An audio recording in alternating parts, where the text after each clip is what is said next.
জুলাই গণ অভ্যুত্থানে যখন বিগত 16 বছরের চেপে বসা শেখ হাসিনার ফ্যাসিবাদ, গণহত্যা, গুম খুন থেকে বিরোধী দলের নেতৃবৃন্দরা সেই লড়াইকে এগিয়ে নিয়ে যেতে পারছিল না, নির্যাতিত হয়ে যাচ্ছিল, তখন কোটা সংস্কার আন্দোলন থেকে এই ছাত্র তরুণরা এক দফার মাধ্যমে গণ অভ্যুত্থানে ফ্যাসিবাদ বিরোধী আন্দোলনের রূপ দিয়েছিল।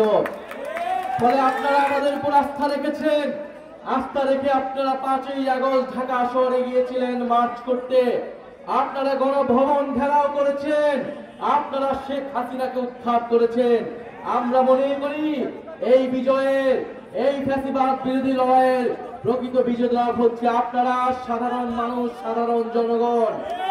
প্রিয় সংগ্রামী বন্ধুগণ, আমরা আপনাদেরকে মনে করিয়ে দিতে এসেছি আমাদের লড়াই শেষ হয়ে যায়নি।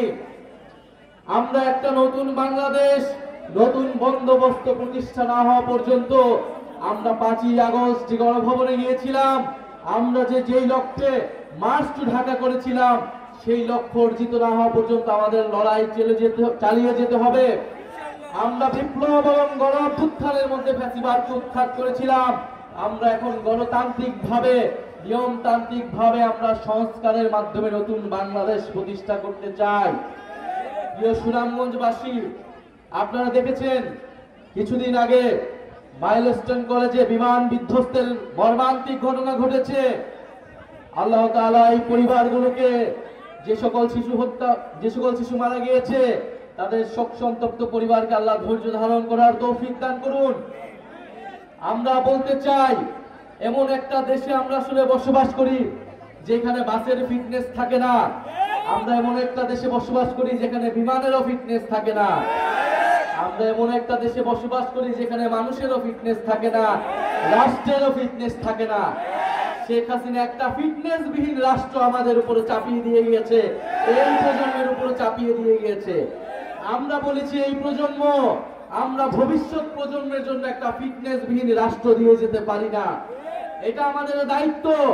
আপনাদের সন্তানরা যারা জীবন দিয়েছে, যারা আজকে এখানে একজন শহীদ পরিবারের বাবা রয়েছেন, শহীদ সোহাগের বাবা রয়েছেন, যারা রাস্তায় জীবন দিয়েছিলেন, তাদের জন্য হলেও, তাদের আকাঙ্ক্ষা পূরণের জন্য হলো, ভবিষ্যৎ প্রজন্মের জন্য হলো, এই রাষ্ট্রের ফিটনেস আমাদেরকে তৈরি করতে হবে, এই রাষ্ট্রের মেরামত আমাদের।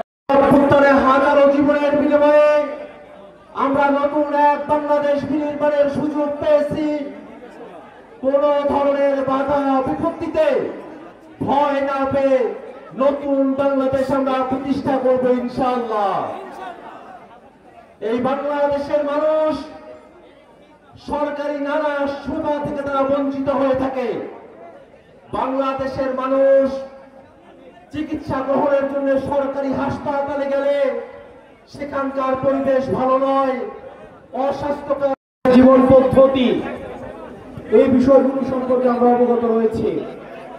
রাজা যায় রাজা আসে, সরকার যায় সরকার আসে, কিন্তু সুনামগঞ্জের যে জীবন পদ্ধতি, কর্মপদ্ধতি, মানুষের সুযোগ সুবিধা, সেগুলো আগের মতোই থেকে গিয়েছে। প্রিয় সুনামগঞ্জবাসী, পরবর্তী সময়ে আমরা ফ্যাসিবাদী কাঠামোর বিলোপ ঘটাইতে পারি নাই। আমরা এও দেখতে পাচ্ছি আমাদের শহীদ পরিবারের মর্যাদা রক্ষা হয় নাই।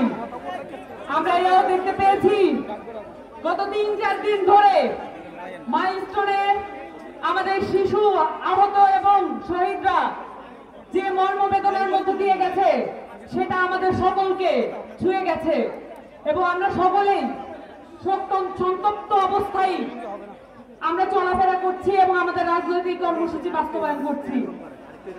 আমরা মনে করি খুব দ্রুততম সময়ে মাইলস্টোনের ঘটনার সুষ্ঠু তদন্ত করতে হবে। কারা কারা এর জন্য দায়ী, সেটা যদি যে কোনো বাহিনীর লোক হয়, সেখান থেকেও যাতে ছাড় না পায়।